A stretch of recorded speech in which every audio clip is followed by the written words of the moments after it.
सभी लोग क्लास से जुड़ जाएंगे भैया। और मैंने आपको पढ़ाने शुरू किए थे भैया संगठन। संगठन में मैं आपको पढ़ा रहा था धार्मिक सुधार आंदोलन, कि हमारा धार्मिक सुधार कैसे हुआ। मतलब हमारे समाज में, हम लोगों में क्या थी, देश में बड़ी बुराइयां कुरीतियां व्याप्त थी। सती प्रथा, विधवा विवाह, विधवा को हम लोग हे दृष्टि से देखते थे, निम्न दृष्टि से। सती होना पड़ता था औरत को अपने पति की मृत्यु के बाद। तो ये हमने किन धार्मिक सुधारों के द्वारा हमने बुराइयों को दूर किया, हम उन संगठनों के बारे में पढ़ रहे थे, जिसमें कल मैंने आपको पढ़ाया था राजा राम मोहन राय के बारे में, ब्रह्म समाज के बारे में। तो क्या उनके वक्तव्य थे, क्या वो चाहते थे, कैसे उन्होंने काम किया सुधार के लिए। ऐसे ही बाकी संस्थाओं के बारे में हमको पढ़ना है कि ये देश के लिए काम करने वाली संस्थाएं थी। तो जैसे अभी पढ़ने जा रहे हैं हम प्रार्थना समाज 1867, संस्थापक कौन है। और इनसे क्वेश्चन बहुत कम पूछा जाता है कि उद्देश्य क्या था। हमेशा मैक्सिमम क्वेश्चन पूछा जाता है कि स्थापना कब हुई थी और संस्थापक कौन थे। संस्थापक कौन थे, तो संस्थापक कौन थे, आत्माराम पांडुरंग। क्या बोलोगे, आत्माराम पांडुरंग, आत्माराम पांडुरंग। लेकिन आपको पता होना चाहिए इनका उद्देश्य क्या था। याद रख लेना, मदद जो इसमें की थी, मदद की थी महादेव गोविंद रानाडे ने, एमजी रानाडे, महादेव गोविंद रानाडे, महादेव गोविंद रानाडे और केसी सेन। केसी सेन मैं आपको कल पढ़ा चुका हूं। पूरा नाम बताओ, केसी सेन का पूरा नाम क्या है। तो ये संस्थापक थे प्रार्थना समाज के 1867 में। कब, 1867। ठीक है। प्रार्थना समाज का क्या काम था। प्रार्थना समाज जो था ये भी एक ईश्वरवाद के ऊपर ही काम कर रहा था। मतलब ईश्वर की सत्ता के ऊपर ये लोगों को जागरूक कर रहे थे। इनके सामने सबसे बड़ी समस्या क्या थी कि उस टाइम तक जो ईसाई मिशनरी थे वो भारत में आने लग गए थे बहुत ज्यादा मात्रा में। और ईसाई लोग क्या कर रहे थे, ये कन्वर्ट कर रहे थे हिंदुओं को, हिंदुओं को कन्वर्ट कर रहे थे। ईसाई मिशनरी तो मैंने बताया था अकबर के टाइम से ही, रॉल्फिच स्टेफन्स जो थॉमस था 1579, रॉल्फिच 1583, ये लोग आ चुके थे। तो उसके बाद ईसाई मिशनरी आए। मिशनरी का क्या मतलब होता है, धर्म प्रचारक। तो ईसाई धर्म का प्रचार करते थे, हिंदुओं को अपनी तरफ पैसे का प्रलोभन दे करके, उनको मतलब कमियां बता करके, गलत तरीके से उनको कहते हैं कि धर्मांतरण के लिए मजबूर करने लग गए। तो ये संस्था का सबसे ज्यादा काम कर रही थी। इनके सामने सबसे बड़ा इशू था कि जो धर्मांतरण हो रहा है इसको रोकना है। तो जो अपने लोग हैं उनको ये बताना है कि ईश्वर क्या है। तो उसके लिए इस संस्था ने सबसे अच्छा काम किया था। क्या बोलेंगे, क्या नाम है संस्था का, प्रार्थना समाज। ठीक है। प्रार्थना समाज के बाद में आपको बंगाल का याद रख लेना, यंग बंग आंदोलन, यंग बंग आंदोलन। ये बड़े मतलब इनसे प्रश्न बनते हैं, बड़े बड़े महत्वपूर्ण प्रश्न बनते हैं। यंग बंग आंदोलन पूछ लेता कब से कब तक चला, 1826 से 1831 तक चला था यंग बंग आंदोलन। बहुत बढ़िया। यंग बंग आंदोलन चला था आपका 1826 से 1831। किसने चलाया था, ये व्यक्ति का नाम था Henry Vivian Derozio, Henry Vivian Derozio. अच्छा बताओ, जो मैंने बताया था आपको हिंदू विश्वविद्यालय बना था, क्या बना था, हिंदू कॉलेज बना था, वो हिंदू कॉलेज किस वर्ष बना था।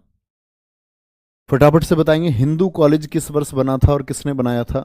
कल की क्लास में मैंने आपको बताया था, याद होगा तो आपको। डेविड हेयर ने बनाया था।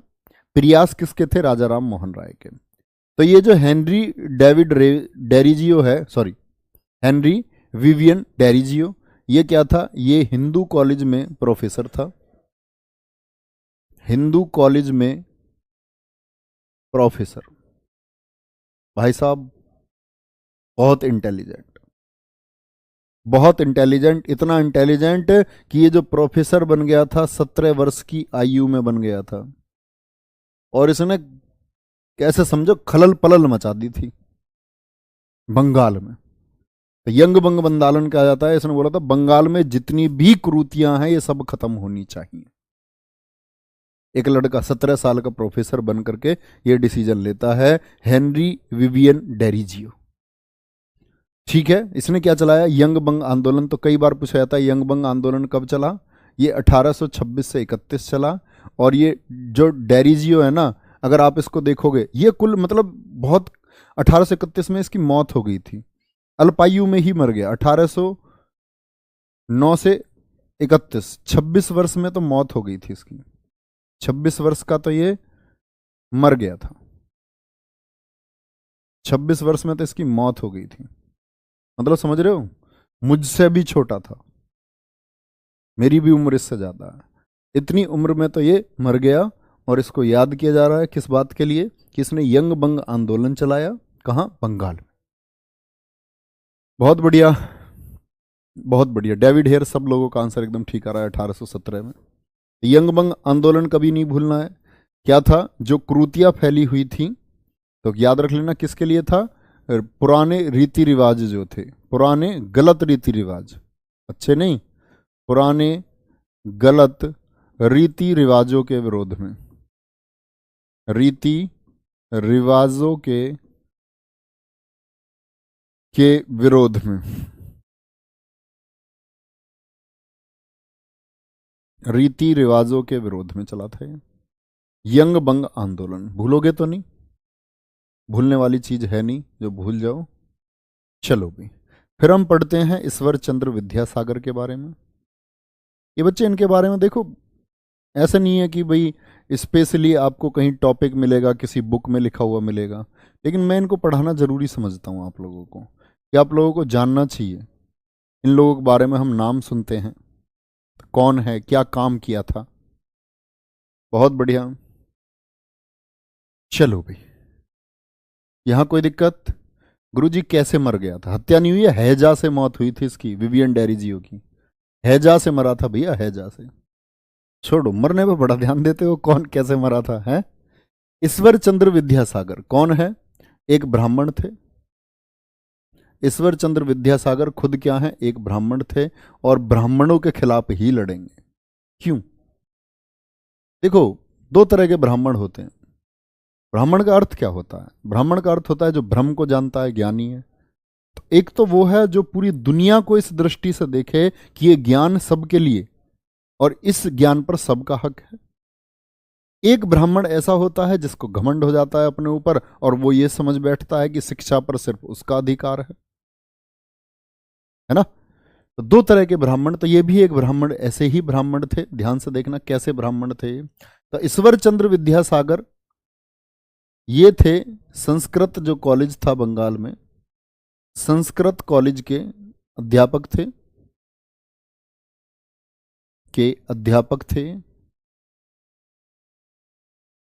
अध्यापक क्या, प्रधानाचार्य, प्रिंसिपल लिखें तो ज्यादा ठीक है, क्योंकि प्रधानाचार्य हो गए थे जब ये एक्टिव हुए।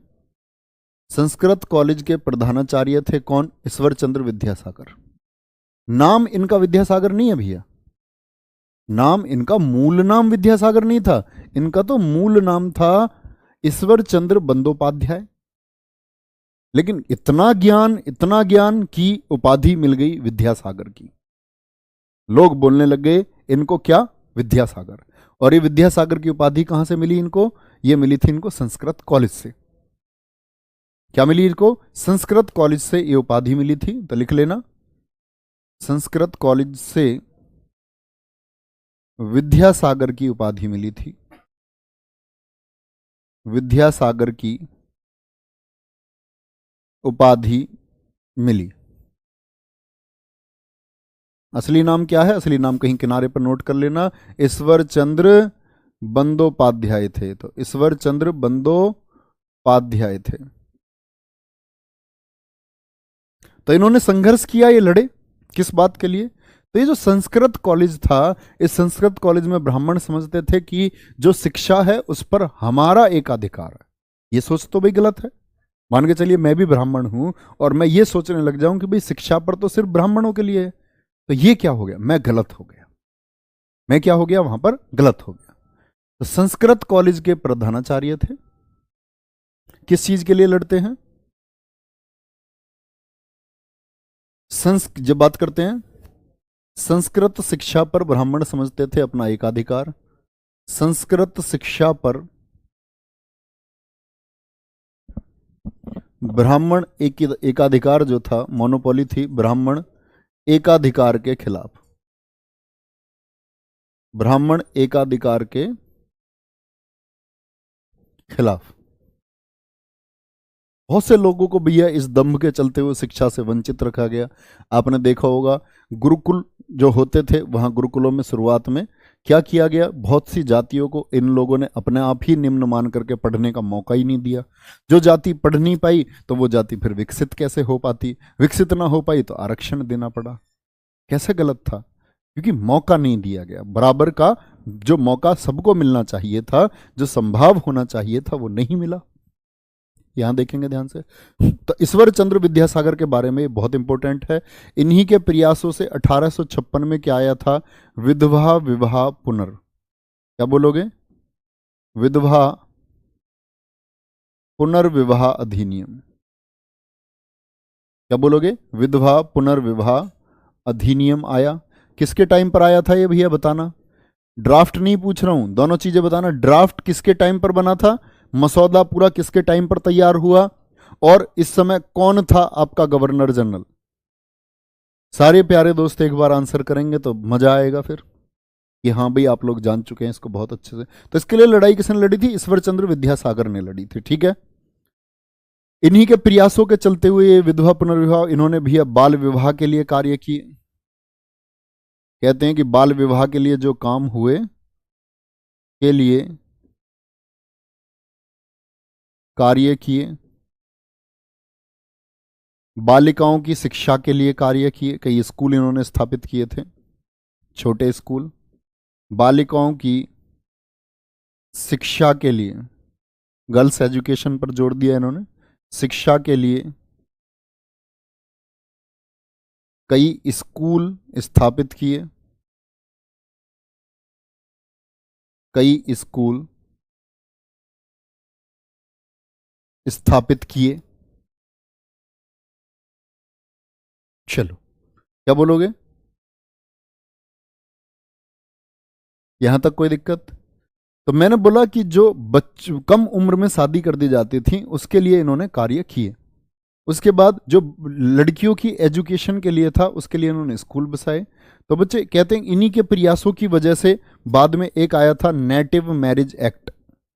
क्या आया था, नेटिव मैरिज एक्ट। और नेटिव मैरिज एक्ट इन्हीं के प्रयासों के चलते हुए बाद में आया था 1872 में। तीनों एक्ट समझना। 1872 में जो नेटिव मैरिज एक्ट आया, नेटिव मैरिज एक्ट में कहा गया कि जो लड़की है, लड़की की उम्र मिनिमम कितनी होनी चाहिए, 14 वर्ष। इससे पहले शादी नहीं करनी चाहिए। प्रावधान बना, पालन होना शुरू हुआ, सजा का प्रावधान हुआ। तो देखो आज भी है, लेकिन लोग तो आज भी कम उम्र में करते हैं शादी। तो कई बार कार्रवाई होती है, लेकिन जब कई बार कार्रवाई नहीं होती है, जब कोई कंप्लेंट ही नहीं करेगा तो कार्रवाई क्या होगी।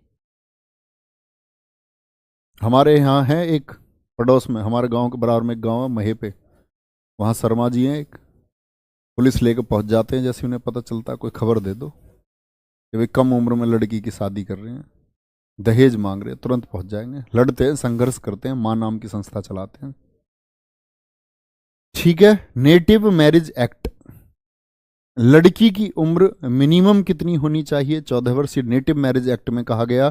और इसी के चलते हुए बाद में आया था भैया शारदा अधिनियम। फिर सुधार होते रहे, मतलब शारदा अधिनियम इसी की देन है।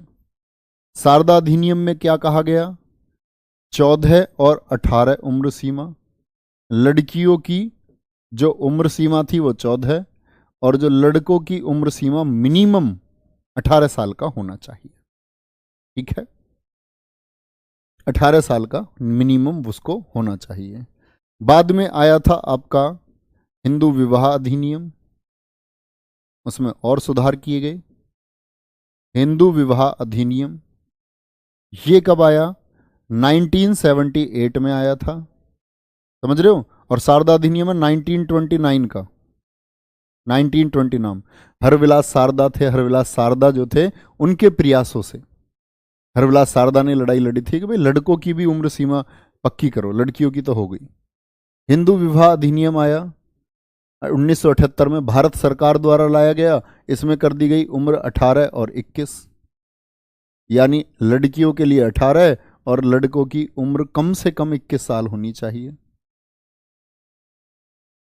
अभी क्या होने वाला है, तो अभी प्रोबेबली मतलब आपका विधेयक तो ला भी चुके हैं, अब लड़कियों की उम्र सीमा कितनी करने जा रहे हैं, अब लड़कियों की भी 21 साल हो जाएगी, और बड़ा जबरदस्त कदम होगा ये। इसके द्वारा क्या होगा, लड़कियों को शादी के लिए बहुत जल्दी बाध्य नहीं किया जाएगा, उनकी एजुकेशन पर बहुत ज़्यादा ध्यान दिया जाएगा, है ना। और जो दरअसल में अपनी बच्चियों को, बहनों को पढ़ाता तो वो पढ़ाता ही है। बहुत से बड़े दम्भी, बड़े नालायक लोग हैं, उन्हें लगता है कि लड़की को ज़्यादा मत पढ़ाओ, लड़की भाग जाएगी। अरे जो भागती है वो तो मतलब अनपढ़ की क्या गारंटी, अनपढ़ भी तो भाग सकती है, ये भी कोई बात है। चलो, तो ये सब किसकी वजह से संभव हो पाया, इन सब के लिए किसने लड़ाई लड़ी, ईश्वर चंद्र विद्यासागर ने लड़ाई लड़ी थी, है ना। बालिकाओं के लिए अब याद रख लेना, ईश्वर चंद्र विद्यासागर ने, ईश्वर चंद्र विद्यासागर जी ने बहुपत्नी व्यवस्था का विरोध किया था। पॉलीगैमी, बहुपत्नी प्रथा, एक से ज्यादा पत्नियां, बहुपत्नी प्रथा का विरोध किया। और आप कभी, जब आपको समय होगा या आगे आप कभी जैसे आज कांस्टेबल हो जाएंगे और भविष्य में आप यूपी सब इंस्पेक्टर का जब एग्जाम दोगे तो आप पढ़ोगे लॉ को, बेसिक लॉ वहां परीक्षा आती है, तो बेसिक लॉ में आप जानोगे कि हिंदू धर्म में क्या है। अब बहुपत्नी मतलब कि आप एक से अधिक पत्नी नहीं रख सकते हो, जब तक पहली पत्नी जीवित है ना, तब तक आप दूसरी शादी नहीं कर सकते हैं। कब कर सकते हो, तलाक हो जाएगा, सेपरेट हो जाओगे, या पहली पत्नी मंजूरी दे देगी, ठीक है रख लो दूसरी वाली को, मुझे कोई दिक्कत नहीं है तब।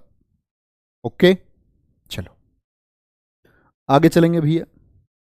नेक्स्ट, तो बहुपत्नी प्रथा का विरोध किसने किया, यह किया गया किसके द्वारा, ईश्वर चंद्र विद्यासागर जी के द्वारा किया गया।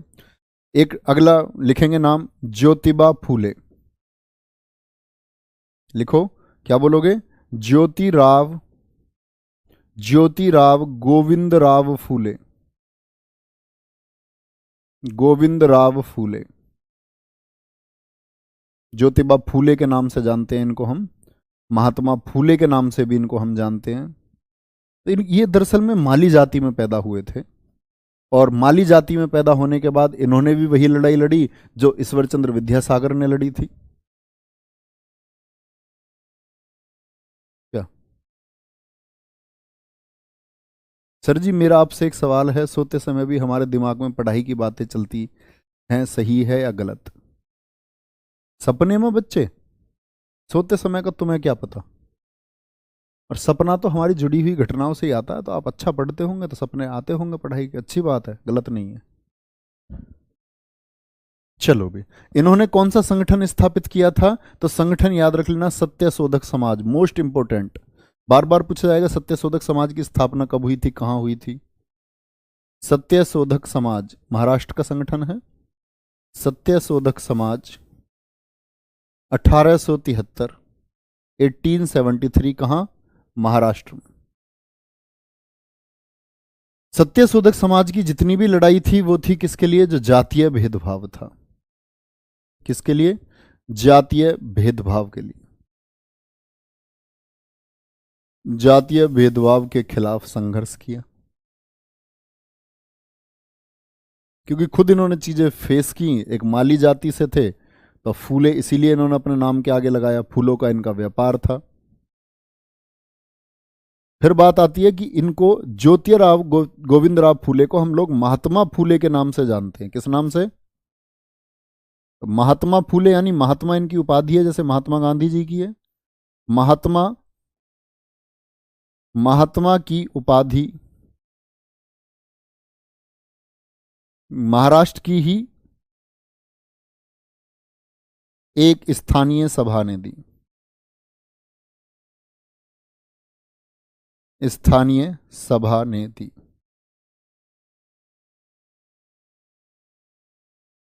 कौन सी उपाधि, महात्मा की उपाधि किसने दी, महाराष्ट्र की एक स्थानीय सभा ने दी, और ये उपाधि मिली थी इनको, याद रख लेना, 1888 में। 1888 में इनको ये उपाधि मिल गई। इनको प्रतीक माना जाता है भैया, कि राजा बाली को ये मानते थे, इनके प्रतीक थे राजा बाली। इन्होंने बुक लिखी थी इस जाति व्यवस्था के ऊपर। इनकी बुक का नाम क्या है? बुक का नाम था गुलामगिरी। गुलामगिरी, ठीक है।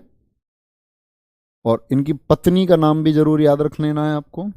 इनकी पत्नी का नाम है सावित्री बाई फूले, जिनको इन्होंने स्वयं पढ़ाया था। कोई कहीं कॉलेज नहीं, एजुकेशन नहीं, सावित्री बाई फूले। और इनका अध्ययन कराया था किन्होंने? ज्योतिबा फूले जी ने। और इतना अच्छा अध्ययन कराया कि भारत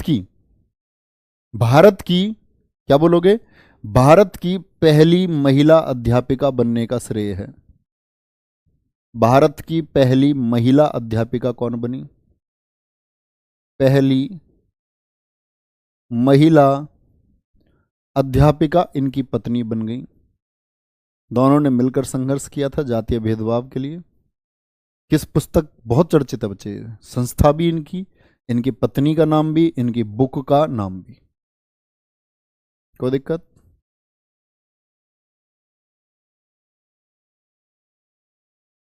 फिर आता है आपका एक संगठन, ज्योतिबा फूले सत्यशोधक समाज हो गए आपके। तो मैं अभी आपको धार्मिक सुधार संतुलन बता रहा था ना संस्थाएं। एक संस्था है the servants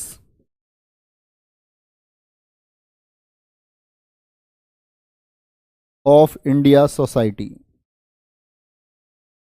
the servants of India society.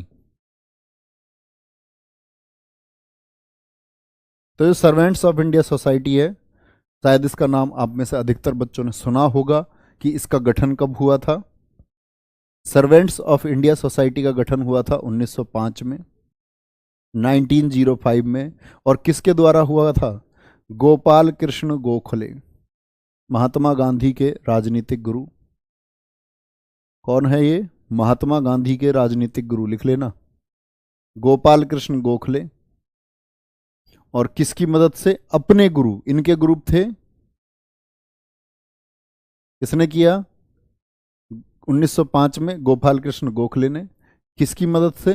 Mahadev Govind रोनाडे की हेल्प से। तो वो इतनी जरूरी बात नहीं है कि आप उसको नोट करें। लेकिन सर्वेंट्स ऑफ इंडिया सोसाइटी का टारगेट क्या था? मैंने बताया था पहले संगठन हुआ, प्रार्थना समाज ने भी कोशिश की थी कि जो ईसाई मिशनरी कर रहे हैं, लेकिन प्रार्थना समाज इतना इफेक्टिव नहीं हो पाया था। कहते हैं कि ईसाई मिशनरियों के खिलाफ लोगों, जो ईसाई मिशनरी लोगों को बरगला रहे थे और ईसाई बनाने पर उनको तुले हुए थे, कन्वर्ट कर रहे थे, तो उन लोगों पर सबसे ज्यादा प्रभाव जो हुआ, कहते सर्वेंट्स ऑफ इंडिया सोसाइटी ने काफी हद तक काबू पाया। लोगों तक ये सबसे ज्यादा जुड़े, लोगों तक सबसे ज्यादा जुड़े।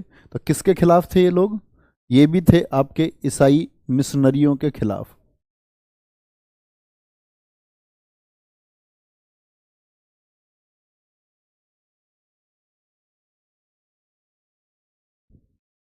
ईसाई मिशनरियों के विरुद्ध स्वाधीनता आंदोलन चलाया। क्या चलाया था?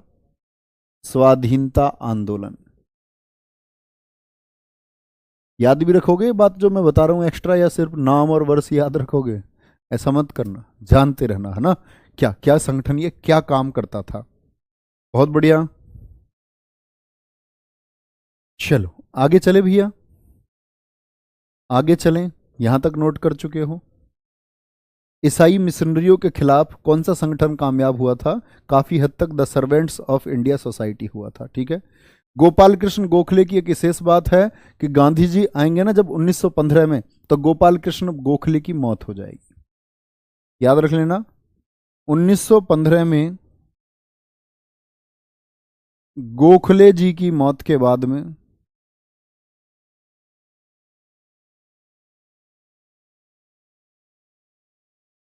मृत्यु के बाद इस संगठन को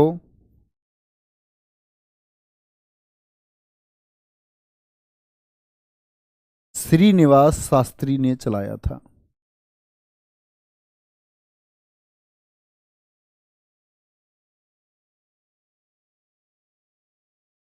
अब नेतृत्व किसके हाथ में आ गया था? श्रीनिवास शास्त्री जी के हाथ में। कह सकते हैं 1905 से लेकर के 1915 तक एक बेहतरीन काम किसने किया था? गोपाल कृष्ण गोखले ने किया। और गोपाल कृष्ण गोखले कौन है? महात्मा गांधी के राजनीतिक गुरु हैं। चलो, गुरुजी देखो, एक गुड़िया ने बहुत अच्छा लिखा है, गुड़िया है या भैया है, गौरव आर्या। गौरव आर्या ने कहा है जी, गुरुजी जब लिख दिया भारत की पहली महिला अध्यापिका, तो क्या महिला लिखने की आवश्यकता थी? बिल्कुल सही बताया आपने, बिल्कुल आवश्यकता नहीं थी। हम लिख सकते हैं भारत की पहली अध्यापिका, बिल्कुल ठीक बात है, क्योंकि इका महिला को दर्शाता है। बहुत गजब, बहुत शानदार, ऐसे ही बताते रहे करो तो। Very good. ईसाई और क्रिश्चियन एक ही होते हैं, मैंने बताया ना बच्चे आपको, वही ईसाई है। और लेकिन ऐसे उनके अंदर भी शाखाएं, कल मैंने बोला था आपसे प्रोटेस्टेंट, टेस्टामेंट। बाबा साहेब के बारे में पढ़ा दो कुछ प्लीज, मुकुल कुमार जी जरूर पढ़ाएंगे, उनका संघर्ष है अपना एक, जरूर अवगत कराऊंगा मैं जब उनका समय आएगा, है ना। सारे सत्याग्रह बताऊंगा, उन्होंने क्या संघर्ष किया था, बिल्कुल पढ़ाऊंगा। इस संगठन को श्रीनिवास शास्त्री ने चलाया था, ठीक है। अब आ जाओ भैया, स्वाधीनता आंदोलन के लिखना, ये तो धार्मिक सुधार आंदोलन चल रहा था। स्वाधीनता आंदोलन के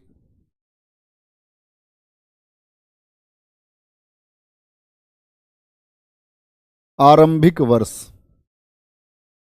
स्वाधीनता आंदोलन के आरंभिक वर्ष, शुरुआती वर्ष।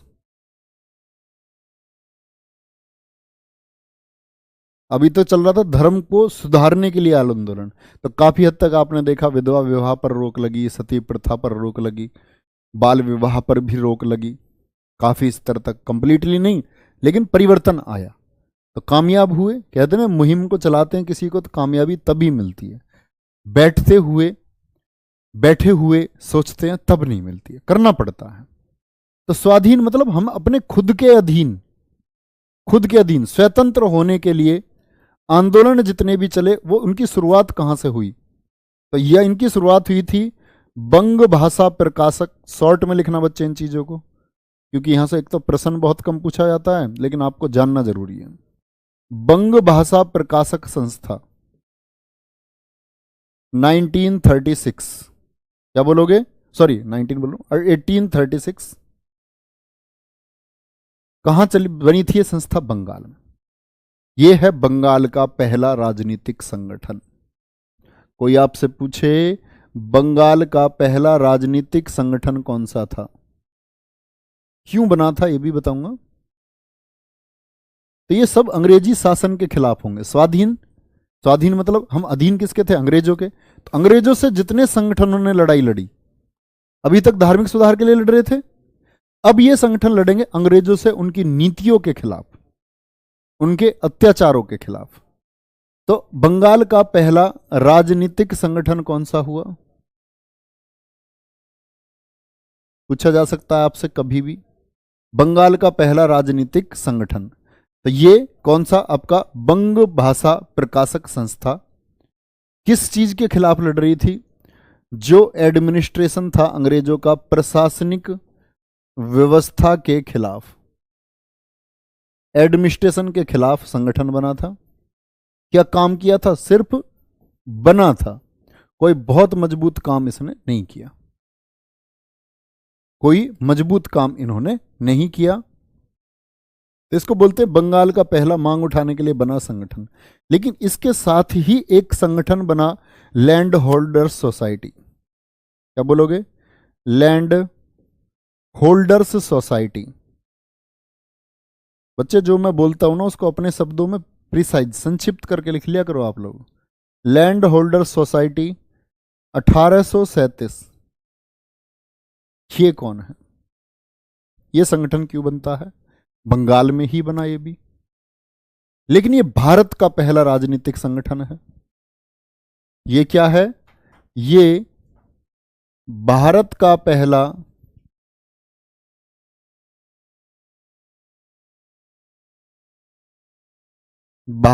पहला राजनीतिक संगठन है।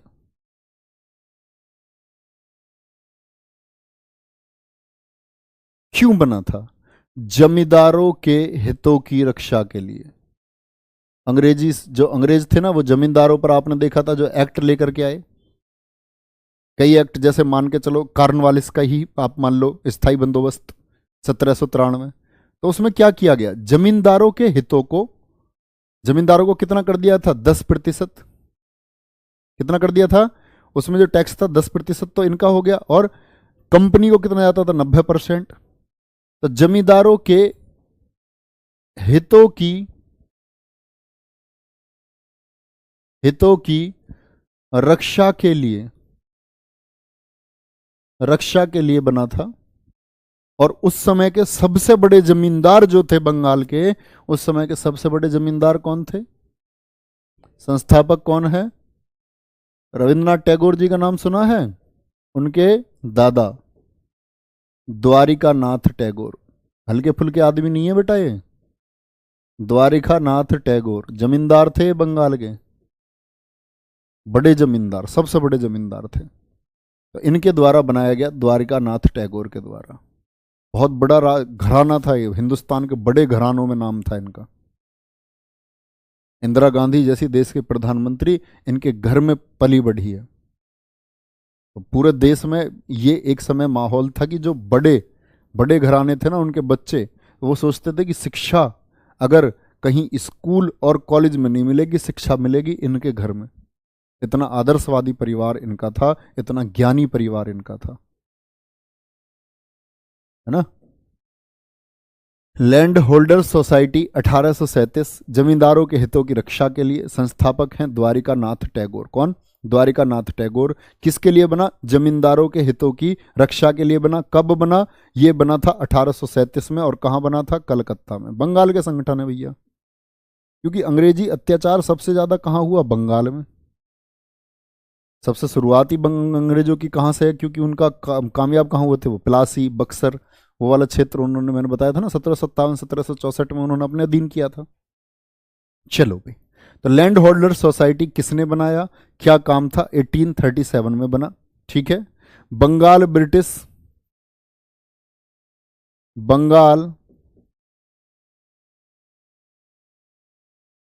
British association. क्या बोलोगे? Bengal British association.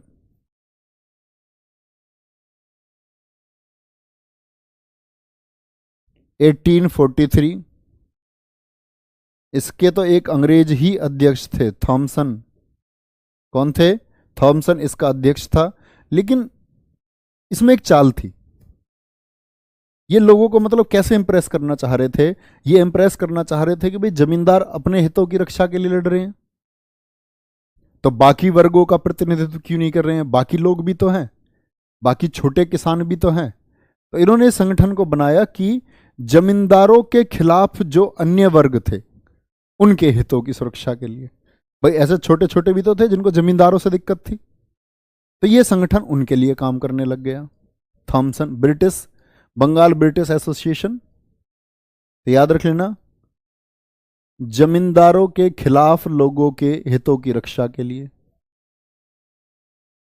जमींदारों के खिलाफ लोग थे, उनके हितों की सुरक्षा के खिलाफ लोगों की हितों की रक्षा के लिए, ताकि इनका वाला आंदोलन ये फीका पड़ जाए। रक्षा के लिए, है ना। क्या बोलेंगे? चलो, क्या पूछ रहे हैं सर जी? बोलो फटाफट से। यार मैंने तुम्हें हिंदी क्यों क्यों पढ़ाई? मैंने तुम्हें Hindi, I feel so sad. देखो, एक बच्चा कह रहा गुरुजी यहां प्रशासन में इक लगेगा तो प्रशासनिक नहीं आएगा। बिल्कुल आएगा भैया, बिल्कुल आएगा। अब मेरी क्लास में बनता भी है, अभी जब मैं आपको हिंदी पढ़ाता हूं तो मेरी गलती है। लेकिन दरअसल में जब हम इतिहास जैसे विषय में होते हैं ना, तो हम इतना वर्तनी का ध्यान दे नहीं पाते हैं, है ना। और हिंदी क्लास में विशेष ध्यान जाता है। तो बहुत बढ़िया, थैंक यू, अच्छी बात है, बहुत अच्छी बात है, यू आर ग्रेट। जैसे अगर हम देखें तो भैया द्वारका भी गलत लिखा हुआ है फिर तो, है द्वारका भी तो ऐसे लिखा जाता है, द्वारका, द्वारका नाथ टैगोर नहीं, बंगाल ब्रिटिश एसोसिएशन, बहुत गजब। बंगाल ब्रिटिश, तो तुम बाकी टीचर्स का क्या करते होगे भाई, तो तुम तो उन्हें कमी बताते रहते होगे, फिर चलो मुझे पता चल जाएगी वर्तनी की अशुद्धि यहाँ है। बहुत बढ़िया, थैंक यू। चलो, बंगाल ब्रिटिश एसोसिएशन 1843, फिर आया एक ब्रिटिश इंडिया एसोसिएशन, इनके बच्चे वर्ष याद कर लो आप लोग, है ना, ब्रिटिश इंडिया एसोसिएशन, ये सब अंग्रेजों के खिलाफ लड़ने वाले संगठन थे। अब अगर देखते हैं हम ध्यान से, British India association,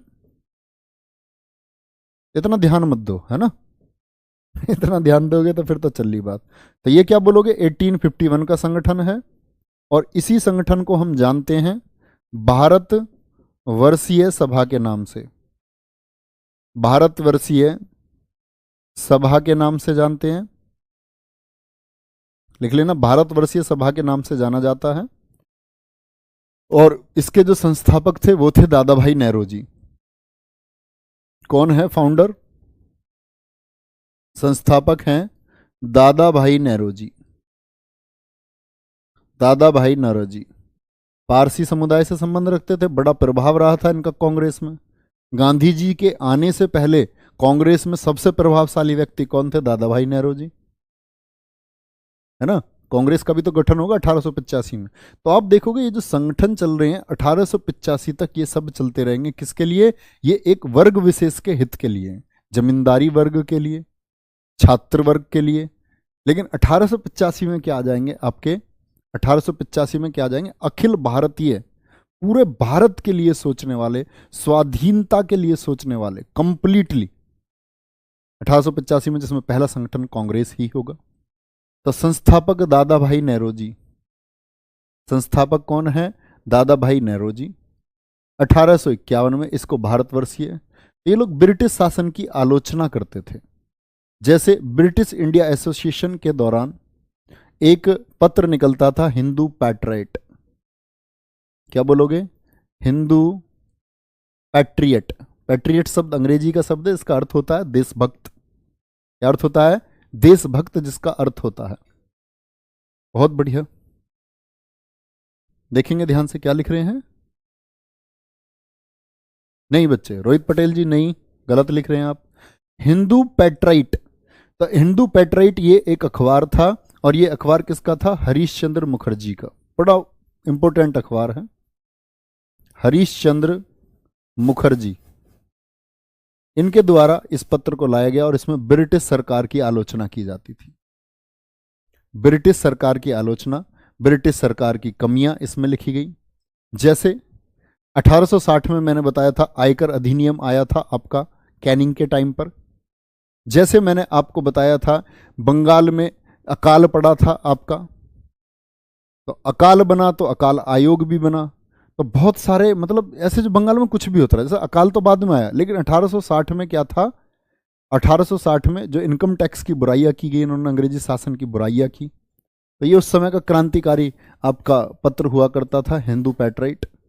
British India association के द्वारा ही ये जारी किया गया। व्यक्ति विशेष कौन है, वो हरीश चंद्र मुखर्जी हैं। कौन है, हरीश चंद्र मुखर्जी।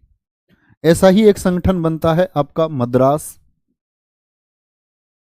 Madras native association.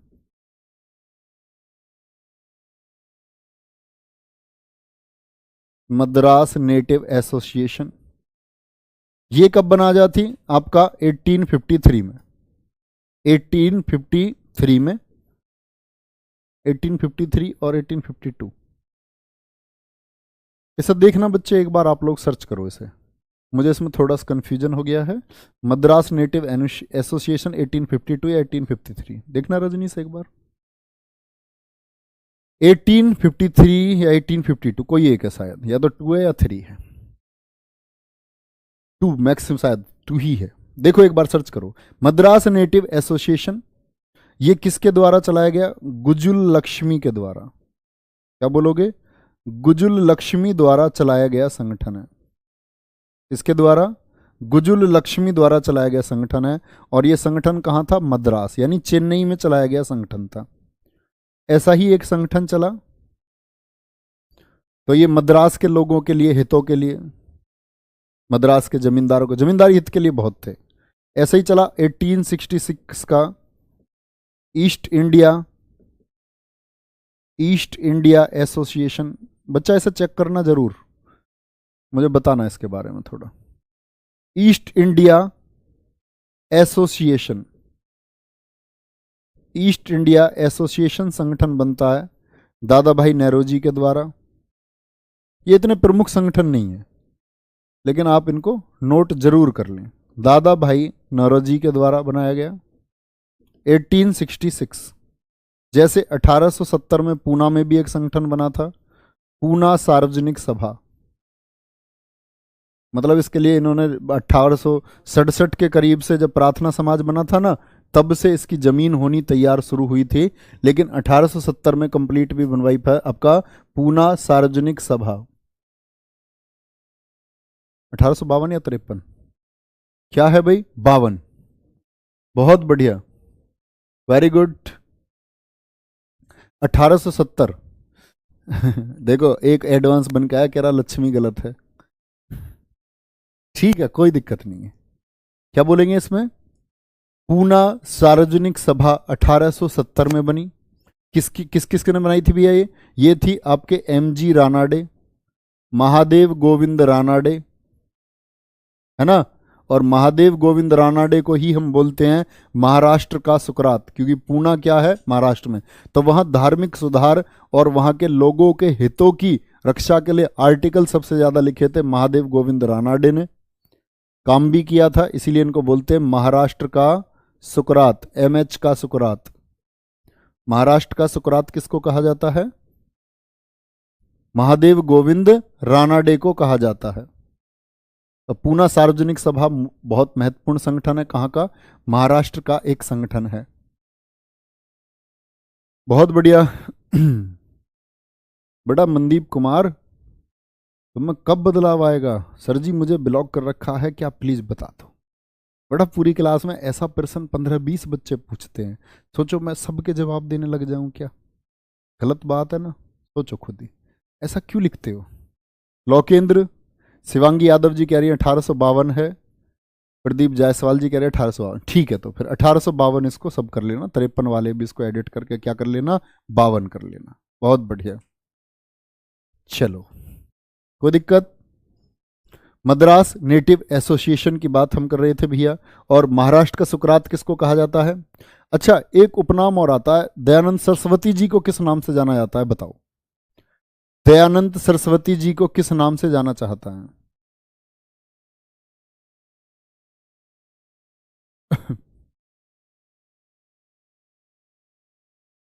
बताओ फटाफट से, कोई दिक्कत? राधाकांत देव बच्चे सहायक थे, उसमें सहयोगी थे राधाकांत देव, संस्थापक नहीं है। यहां आते हैं, फिर ऐसी आया आपका एक संगठन 1875 में कलकत्ता में। क्या बोलेंगे उसको? Calcutta student association. Calcutta student association कब बना था? 1875 में। किसके द्वारा? आनंद मोहन बोस के द्वारा। छात्रों के लिए बनाया गया था। मतलब छात्रों को संगठित कर रहे थे लोग, किसके लिए? स्वाधीनता आंदोलन के लिए। भैया हमें लड़ना होगा, छात्रों को एकजुट रहना होगा, तो 1875 का संगठन है। इंडिया लीग भी बोलते हैं, इंडिया लीग। इंडिया लीग 1875 किसका है? शिशिर कुमार घोष। शिशिर कुमार घोष, शिशिर कुमार घोष ने बनाया था इंडिया लीग को 1875 में। लेकिन इसमें इंपॉर्टेंट बात है कि उस समय छात्रों को जो जागरूक करने का काम किया, सबसे ज्यादा छात्रों को स्वाधीनता आंदोलन, मतलब अंग्रेजों के खिलाफ आंदोलन के लिए जो जोड़ा, वो जोड़ा था आपका आनंद मोहन बोस और सुरेंद्र बनर्जी ने। तो मैं कह सकता हूं इंडिया लीग का जो नेतृत्व किया था, जो लीडरशिप थी, वो किसके हाथ में थी? नेतृत्व कर रहे थे इसका कौन कौन? आनंद मोहन बोस, आनंद मोहन बोस और सुरेंद्र नाथ बनर्जी। सुरेंद्र नाथ बैनर्जी। कोई दिक्कत?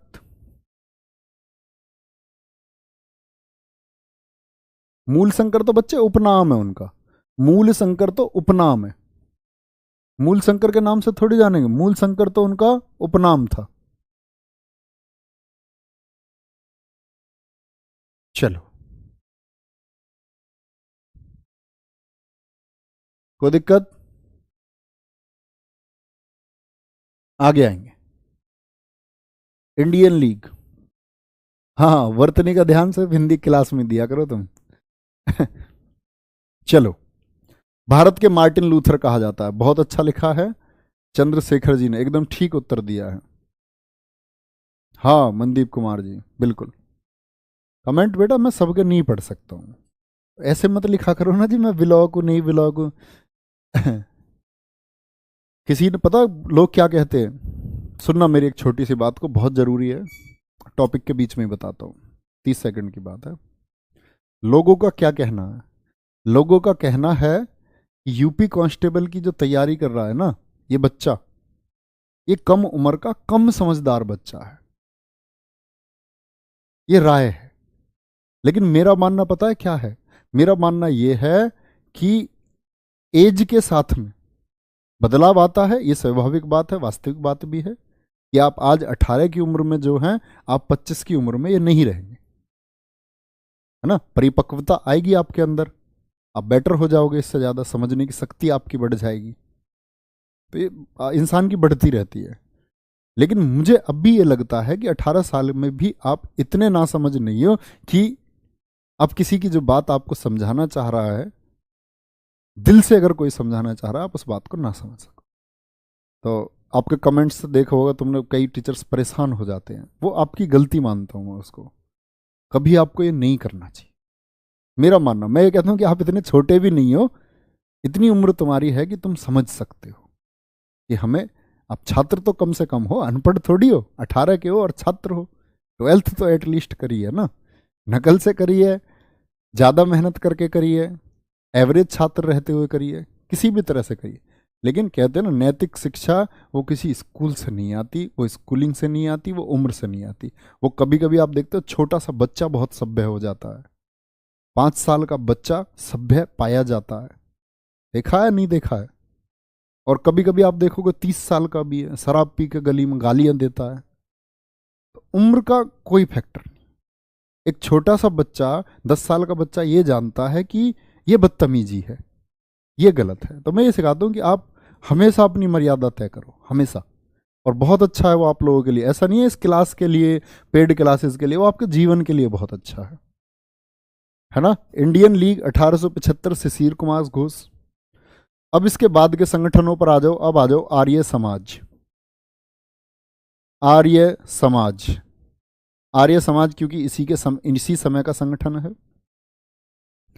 आर्य समाज के संस्थापक कौन थे भैया?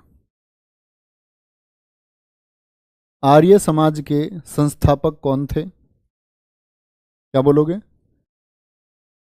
आर्य समाज के संस्थापक थे दयानंद सरस्वती। कौन थे? दयानंद सरस्वती, ठीक है जी। इनके बचपन का नाम, इनके बचपन का नाम क्या था? नरेंद्र नाथ क्यों लिख रहे हो भैया? नरेंद्र नाथ आएंगे, वो स्वामी विवेकानंद है।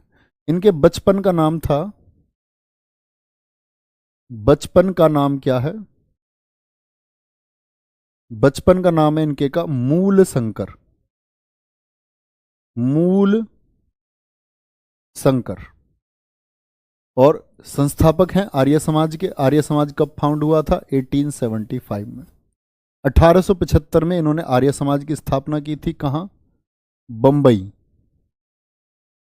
बंबई एक स्थान था, बंबई में गिरगांव, बंबई गिरगांव में। ठीक है, या पहले छोटी जगह का नाम पहले लिखा जाता है, गिरगांव बंबई लिखें तो ज़्यादा उचित है, वो एक ही बात है, कोई दिक्कत नहीं है उसमें। दयानंद सरस्वती बचपन का नाम क्या था? मूल शंकर था। क्या था? मूल शंकर। और इन्हीं ने नारे दिए, वेदों की ओर लौटो, मतलब वेदों की सत्ता को अपनाओ, वेदों की ओर लौटो नारा दिया। ये नारा किसने दिया था? और बड़ी अच्छी बुक लिखी, बड़ी चर्चित पुस्तक है, आज तक भी चर्चित पुस्तक है, जिसमें इन्होंने वैदिक सिद्धांत की बात की थी। और वो पुस्तक कौन सी है इनकी? किताब का नाम है इनकी का सत्यार्थ प्रकाश। सत्यार्थ प्रकाश पुस्तक किसकी है? इन्हीं की है। गुरु कौन थे इनके? दयानंद सरस्वती के गुरु कौन थे? स्वामी विरजानंद। बोलो एक बार, स्वामी विरजानंद थे। बहुत अच्छे काम किए इन्होंने भैया। जैसे कहते हैं ना कि वैदिक सत्ता के लिए तो इन्होंने काम किया, जो बाल विवाह थे उसके लिए इन्होंने भी काम किया। आर्य समाज आप देखते हो, आज का जो आर्य समाजी लोग होते हैं उनके नियम कायदे अलग ही होते हैं। इन्होंने क्या किया था दयानंद सरस्वती जी ने? लिखना, बाल विवाह के लिए कार्य किया, बाल विवाह के लिए कार्य किया, बाल विवाह के लिए कार्य किया। और आर्य समाज में उस समय इन्होंने रखी थी उम्र 16 वर्ष और 25 वर्ष, यानी लड़के की उम्र 25 से कम ना हो और लड़की की उम्र 16 से कम ना हो, गर्ल एंड बॉय। ठीक है, कोई दिक्कत? बाल विवाह के लिए कार्य किया। इन्हीं को हम जानते हैं भारत का मार्टिन लूथर कहते हैं, क्योंकि मार्टिन लूथर एक लंबे संघर्ष के लिए, सामाजिक जो समाज में कमियां हैं ना, इन कमियों को दूर करने के लिए, नस्ल भेद को दूर करने के लिए जाने जाते हैं। मार्टिन लूथर, जानते हो मार्टिन लूथर किस देश से संबंध रखते हैं? मार्टिन लूथर के लिए आपको होमवर्क देता हूं आज, मार्टिन लूथर के बारे में जानना। मार्टिन लूथर किंग ने क्या क्या किसकी लड़ाई लड़ी है? कोई दिक्कत? तो भारत का मार्टिन लूथर कहा जाता है। किसको कहा जाता है? दयानंद सरस्वती को कहा जाता है। और याद रख लेना, एक आर्य महिला समाज, आर्य महिला समाज, आर्य महिला समाज की स्थापना किसने की थी? 1883 में पंडिता रमाबाई ने। पंडिता रमाबाई ने, पंडिता रमाबाई ने। और जब दयानंद सरस्वती जी आपके, इनका देहांत हो गया था, इनके देहांत के बाद में, इनके देहांत के बाद में, इनके देहांत के बाद में क्या हुआ? आर्य समाज के दो पत्र हैं, बड़े महत्वपूर्ण हैं। आर्य समाज से जुड़े पत्र, क्योंकि कई बार कंपटीशन में पूछा गया है कि आपसे पूछ लेगा सुधर्मा पत्र का संबंध किस संस्था से था? सुधर्मा एंड सुभाष पत्र, सुधर्मा एंड सुभाष पत्र। ठीक है, कल फिर इसके बाद आगे चलेंगे भैया। 1875 में ही आपको मैं बताऊंगा। 1875 क्या मतलब? 1875 से 1900 के बीच का ये दौर है, महत्वपूर्ण है, क्योंकि 1875 के दौरान ही क्या होगा? आपका थियोसॉफिकल सोसाइटी का गठन होगा ब्लात्वस्की और कर्नल अलकाट के द्वारा। उसमें मैं आपको बताऊंगा एनी बेसेंट कैसे जुड़ती हैं। एनी बेसेंट आएंगी आपकी 1893 में इंडिया, 1898 में थियोसॉफिकल सोसाइटी से जुड़ेंगी। फिर कर्नल अलकाट की मृत्यु के बाद में वो अध्यक्ष बन जाएंगी 1907। फिर वो कांग्रेस से जुड़ेंगी 1917 में और पहली महिला अध्यक्ष बनेंगी। कल ही हम स्वामी विवेकानंद जी के बारे में पढ़ेंगे, क्योंकि उनका जन्म भी इसी पीरियड में हुआ, 12 जनवरी बताओ स्वामी विवेकानंद जी का जन्म कब हुआ था? और बहुत कम आयु 1902 में एक्सपायर हो गए थे, लेकिन उनके जन्मदिवस को मानते 12 जनवरी। वर्ष कौन सा है? फटाफट से बताओगे और फिर क्लास को एंड करेंगे और कल यहीं से पढ़ेंगे। बोलो भैया, कौन कौन बच्चा बताएगा जन्म वर्ष कितना है स्वामी विवेकानंद जी का? 12 जनवरी 1881 नहीं, 1863 होगा। 1863 होगा।